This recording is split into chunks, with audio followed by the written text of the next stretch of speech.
Hello बच्चों, आज हम पढ़ेंगे direction of education GNCT of Delhi. तो सबसे पहले हमारा सब्जेक्ट है सोशल साइंस और वर्कशीट नंबर 7 और डेट है 22/7/2021। यानी आपकी जो है कल जो है हॉलीडे है, बकरीद की वजह से छुट्टी है, गजेटेड हॉलीडे।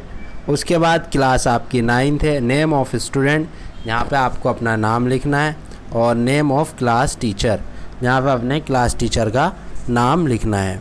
तो आज हम पढ़ेंगे सब्जेक्ट टॉपिक है अंडरस्टैंडिंग हिस्ट्री पार्ट 2। ठीक है, अपनी हिस्ट्री को जानेंगे। हिस्ट्री को क्यों जानते हैं इससे पहली वर्कशीट में मैंने आपको बता दिया था। तो चलिए शुरू करते हैं कि हम हिस्ट्री क्यों पढ़ते हैं। पहले इसमें कहा गया है the period social economic and cultural heritage India of the result of the long process. के इंडिया की जो हेरिटेज है वो एक बहुत बड़ा प्रोसेस है, इकोनॉमिक की, कल्चर की, और ये जो है बहुत बड़ा प्रोसेस इस वजह से भी है क्योंकि यहाँ पे अलग अलग धर्म के मानने वाले लोग रहते हैं। Indian history can be traced back to the birth of the Indian Valley civilization and the arrival of the Aryans. These two phases usually decrease in the pre-Vedic and Vedic period। कि भाई हम जो वैदिक period है इसे दो तरह से हम जानते हैं, एक होता है प्री वैदिक और दूसरा होता है वैदिक पीरियड। अब इसके बाद कह रहे हैं the 4th century BC, the 4th century DC about period of Asia.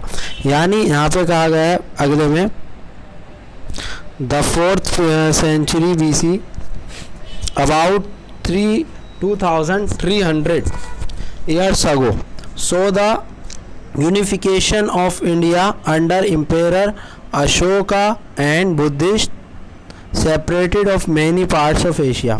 कि आज से 4th century BC यानी आज से तकरीबन 2300 साल पहले हमारे भारत में जो अशोका एम्पायर थे और बुद्धिज़्म जो था वो पूरे क्या हो गया था, एशिया में फैल गया था। Many rocks inspiration of empire Ashoka are found, और हर जगह जो है अशोका के जो है आपको रॉक्स और चट्टानें ये सब मिलेंगी। The state emblem of our country and adaptations from the Sarnath lion capital of Ashoka. Sarnath lion जो था, सरनाथ लोइन, वो क्या था, कैपिटल था अशोका का। इसके बाद कह रहा है you may have seen in on his coin bank notes and other government document and official seals. Christianity reached Kerala with the Syrian traders during the 1st century। कि जो भाई क्रिश्चियनिटी जो है वो पहली सेंचुरी के अंदर केरल के ज़रिए पहुंच गई थी। अब इसके बाद आगे बात करते हैं इन्होंने क्या कहा है अगले उसमें कह रहा है Gupta empire watch the establish during the 1st century in the कंसिस period India during the area.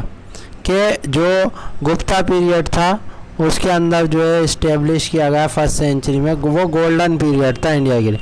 Islam first come to India in Kerala with Arab trades during 18th century and family establish the political force in India in 11th century। कि जो इस्लाम धर्म था उसके मानने वाले लोग 8वीं सेंचुरी में हिंदुस्तान आ गए थे और 11वीं सेंचुरी से पॉलिटिकल फोर्स इंडिया में स्टार्ट हो गया। The Delhi Sultanate was the establish after defending the Chauhans of Delhi. ठीक है, दिल्ली की जो सल्तनत थी वो चौहान द्वारा क्या हो गई थी, इस्टेब्लिश की गई थी। अब इसके बाद कह रहा है after about 320 years the Mughal empire establish है, और उसके 320 साल बाद मुगलों ने अपनी सल्तनत कायम करी। During which of the ones again achieve the great degree of the political unity, और उसके बाद जो है पॉलिटिकल यूनिटी में बहुत ज़्यादा तब्दीली है। During which India once achieve the great degree of the political unity, और उस दौरान इंडिया ने बहुत अच्छी पॉलिटिकल अपनी साख बना ली थी। You may hear of the Akbar, तुमने अक्सर सुना होगा अकबर का नाम, शाहजहाँ। ड्यूरिंग दिस पीरियड मेरे एम्पायर्स लाइक द रुखसान फ्रेंड्स, और ये एटसेट्रा जितने भी नाम दे रखे हैं, Pandyas and Vijayanagara also flourished in India. ठीक है, सब जो है इंडिया के जो है यहाँ के एम्पायर्स गुजरे हैं। इसके बाद आगे कह रहा है, आगे इसके अंदर का है many important building narrates of the story their glorious time itself. कह रहा है बहुत सारी बिल्डिंगें अपने ज़माने के वक्त को बताती हैं। अब अपने ज़माने के वक्त को बताने के लिए जैसे कुतुब मीनार है, रेड फोर्ट है, ताजमहल है, ठीक है, केंद्रीय महाद्वीप टेम्पल है, ठीक है, राजेश्वर टेम्पल है, तजवार है, जैन टेम्पल है, ठीक है, दिलवारा है, विजय स्तंभ है, चित्तौड़गढ़ है, एंड फ्यू और मोर एग्जाम्पल। तो कुछ पिक्चर्स में भी यहाँ पे आपको ये एग्जाम्पल्स दे रखी हैं। इसके बाद इन्होंने जो है यहाँ से आगे अगर हम चलते हैं तो इसी में इन्होंने बुक के कुछ जो है क्वेश्चन दे रखे हैं। Source NCERT book. अब इन्होंने बताया, अभी क्वेश्चन नीचे है, गुरु नानक देव इज़ द, यहाँ पे बताया कि Guru Nanak Dev ji started the Sikhism many important stands of the bhakti stream like Kabir, Meera and Chaitanya Dev and Surdas gave new direction to the society. के इन लोगों ने डायरेक्शन को एक नई सोसाइटी दी।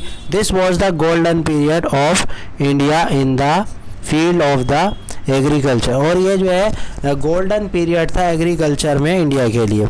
हैंडीक्राफ्ट, ठीक है, sculpture, trade and architecture, cotton and silk. अब यहाँ पे जो बहुत इंपॉर्टेंट बात हुई है, cotton and silk and along with the spices of the India content of the attract trades from all over the world. कि पूरी दुनिया के लोगों को जो हमारे देश की आकर्षित करती चीज़ वो कॉटन था, सिल्क था और साथ में स्पाइसेस यानी मसाले। पूरी दुनिया के लोग यहाँ से मसाले, कॉटन और सिल्क वगैरह लेके जाते थे। अब इसके बाद यहाँ पे क्वेश्चन में आपसे पूछा गया, फर्स्ट क्वेश्चन जो इसका है कि identify the richness of the religion heritage of India and write down. कि इंडिया के रिलीजियस हेरिटेज इंडिया के बारे में आप लिखिए। तो इसका है आंसर आप लिखेंगे कि वो जो हेरिटेज जो इंडिया में रिचनेस जो थी पहुंचने की और अमीरी की, वो सारी उसकी क्या वजह थी, कि जो है किस वजह से वो जो है यहाँ पे पहुंच रहे थे। तो आप लिखेंगे फर्स्ट का आंसर आप लिखेंगे at that time ship travel was the prevent and because they were coming from the ship of the water Kerala was the near to sea below India. अब केरला जो है वो उसकी क्या था, नियर था, इस वजह से वहाँ पे लोग ज़्यादा आते थे। तो फर्स्ट का आंसर आपके जो है ये हो जाएगा। और इसके बाद जो है हम चलते हैं सेकंड क्वेश्चन की तरफ कि सेकंड के अंदर क्या है, सेकंड के बारे में बताते हैं। अब सेकंड पूछा है what with the reason of the coming from Christian Islam to Kerala. भाई फर्स्ट सेकंड का यही है कि ये जो है वहाँ से लोग केरल पास पड़ता था, इस वजह से ज़्यादा आते। थर्ड पूछा है list some historical building of India with their location, builders and their speciality. तो सबसे पहले हिस्टोरिकल प्लेसेस में हम ले लेते हैं बिल्डिंग को, रेड फोर्ट को, लोकेशन दिल्ली है और बिल्डर कौन है इसका यानी बनाने वाला शाहजहाँ, और speciality build of the sand stone, ठीक है। और इसके बाद अगला हम ले लेते हैं कुतुब मीनार। कुतुब मीनार जो है दिल्ली में कुतुबुद्दीन ऐबक ने बनाई थी और इसकी हाइट है 72.5 metre, build of sand stone, ये भी सैंड स्टोन की बनी हुई है। इसके बाद अगला क्वेश्चन है why had the India been attracting foreign trade since ages. के भाई इंडिया में जो है बाहर के लोग जो है क्यों अट्रैक्ट हो रहे थे। तो आपको इसका आंसर मैंने पहले ही बताया कि भाई हमारे जो कॉटन था, कॉटन की वजह से और सिल्क की वजह से और स्पाइसेस की वजह से हमारे ऑल ओवर द वर्ल्ड में क्या हो रहा था, लोग अट्रैक्ट हो रहे थे। अब इसका जो लास्ट क्वेश्चन है वो पूछा है ऑन द मैप। अब अगला क्वेश्चन जो है थोड़ा सा अलग है तो उसको हम समझ लेते हैं क्या इसके अंदर कहा गया है। On the map of India mark important empire establish a different part from first century. अब आपको मार्क करना है, ठीक है, मैप में देख के, तो आप मैप में देख के कर लीजिएगा। उम्मीद है वीडियो पसंद आई तो लाइक करें, कमेंट करके बताएं आपको हमारी वीडियो कैसी लगती है। अगर अभी भी कोई डाउट है तो कमेंट बॉक्स में कमेंट ज़रूर करें। Thank you.